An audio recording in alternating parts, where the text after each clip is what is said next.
ఈ దీపావళికి మీరు మరింత స్మార్ట్ అయ్యేందుకు బిగ్ సి తీసుకువచ్చింది దీపావళి ధమాకా ఆఫర్స్. మొబైల్ కొనుగోలు చేయండి 10% instant discount, attractive gifts, mobile protection, smart watch లేదా ఇయర్ బడ్స్ ఫ్రీగా పొందండి.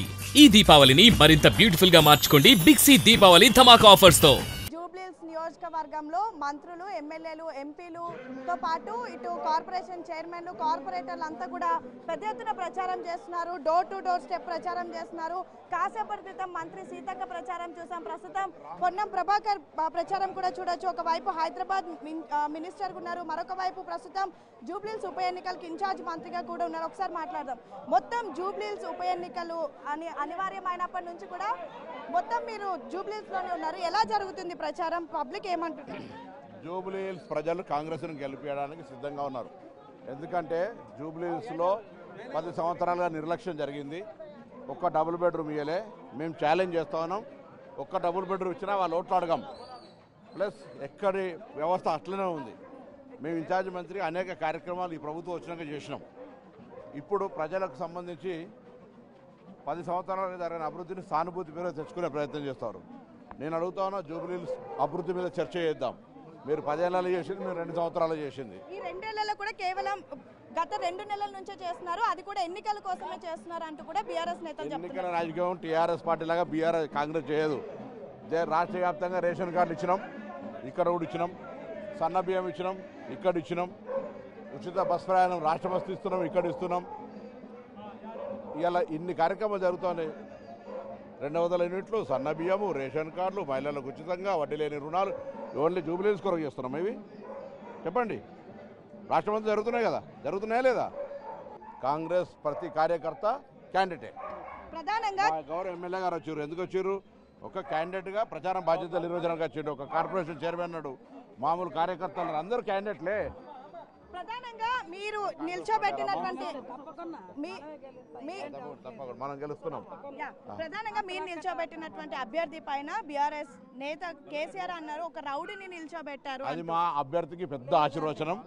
మా అభ్యర్థికి పెద్ద ఆశీర్వచనం. ఆయన అన్న మాటను నవీన్ యాదవ్కు ఒక బ్లెస్సింగ్. ఎందుకంటే నవీన్ యాదవ్ అభ్యర్థిత్వాన్ని కేసీఆర్ గారు గుర్తించి ఆయనకు ఆశీర్వదించాడు. మీకు ఇంకో చనిపోయిన వాళ్ళ గురించి మాట్లాడద్దు, కానీ యూసుఫ్ కూడా చౌరస్తా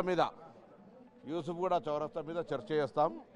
చనిపోయిన గురించి మాట్లాడద్దు, కానీ మాగంటి గోపీనాథ్ తన పార్టీ వాళ్ళను, ప్రజలను, కాంగ్రెస్ వాళ్ళను వేధించి బుల్డోజర్లు పెట్టి ఇండ్లు కూలగొట్టించి పోలీస్ కేసులు చేసిన సంఖ్యంత.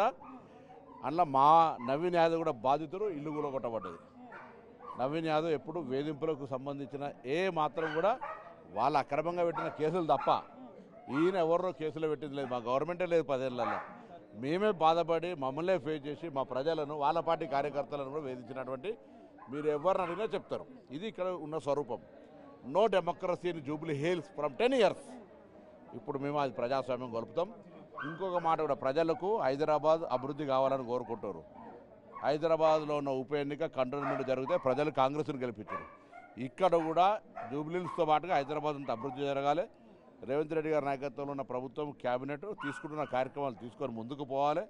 హైదరాబాద్లో కూడా ఇందిరామిల్లు రావాలి. కాంగ్రెస్ జూబ్లీహిల్స్ అభివృద్ధి జరగాలంటే కాంగ్రెస్ను ఆశీర్వదించడానికి ప్రజలు నిర్ణయం చేసుకున్నారు. కంటోన్మెంట్ ఉప ఎన్నికలుగా ఇక్కడ కూడా కాంగ్రెస్ గెలుస్తుంది. మెజార్టీ గెలుస్తున్నాం అంతే. మెజార్టీ ఎందుకంటే నేను చెప్తే కదా, నవీన్ యాదవ్ను గుర్తించిండ్రు, కేసీఆర్ గారు ఆశీర్వదించారు అంటే అదే గొప్ప మాకు.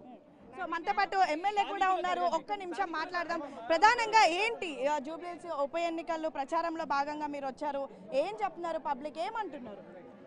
ఇక్కడ కృష్ణా కాలనీలో దాదాపు మేము 3-4 బూతుల సంది తిరిగినాం, ఇంటింటి ప్రచారం చేస్తూ ఉన్నాం. ప్రజలు ఏమంటా ఉన్నారంటే 10 ఏళ్ల నుంచి కూడా ఆ పాపాత్ములు పట్టించుకోలేదు, ఆ పార్టీ పట్టించుకోలేదు. కనీసం ఇప్పుడు మీరు ఒక భరోసా ఇవ్వండి.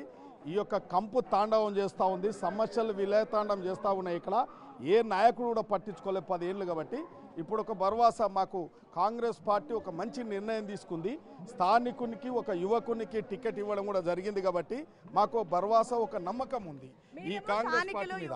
అంటున్నారు కానీ ఆయన మీద అనేక ఆరోపణలు వస్తున్నాయి. ఇన్ని ఆరోపణల మధ్య గెలుస్తారనే నమ్మకం ఉందా? వాళ్ళ ఇప్పుడు ఆలీబాబా 40 దొంగలు బీఆర్ఎస్ పార్టీ, పెద్ద డాకు కేసీఆర్. అంటే రౌడీలకు, దుర్మార్గులకు ఆది నాయకుడు కేసీఆర్. ఇలా కేసీఆర్ కుటుంబం సత్యహరిచంద్రుడు మాటలు మాట్లాడితే ఎవరు కూడా నమ్ముతలేరు. దయ్యాలు వేదాలు వల్లించినట్టుగా ఉంది కాబట్టి ఇలా వాళ్ళు చేసిన దుర్మార్గాలన్నిటిని కూడా కప్పుపుచ్చుకునే ప్రయత్నం చేస్తున్నారు తప్ప పచ్చి రౌడీలు ఆ పార్టీలో బీఆర్ఎస్ పార్టీలో ఉన్నారు. ఇలా మేమందరం చూసిండ్రు, ప్రజలు కూడా గమనిస్తున్నారు కేసీఆర్ ఏం మాట్లాడుతున్నాడని. ఫామ్ హౌస్లో మోనార్కు లాగా కాలు మొక్కించుకుంటున్నాడు. ఇంకా ఆ సంస్కృతి పోలేదు, దొరల పరిస్థితి పోలేదు. కాబట్టి ప్రజాస్వామ్య పార్టీ కాంగ్రెస్ పార్టీ కాబట్టి ప్రజాస్వామ్యబద్ధంగా ఈ అభ్యర్థి అత్యధిక మెజార్టీతో గెలవబోతుండు.